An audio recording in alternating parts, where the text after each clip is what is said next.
Hello everyone. In today's video, we are going to discuss how to do double space on Google Doc. Let's start the video. First, open Google Doc. Now here select the two texts you want to do spacing between them. Now select the line and paragraph spacing. Now you can see here single and double also.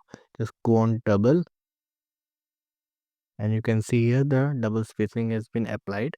Customize it as well. Go on line and paragraph spacing, go on custom spacing, and now uh, provided the line spacing according to you, like this. It is applied. Thank you for watching. I hope you find this video very useful. Don't forget to like, subscribe, and share.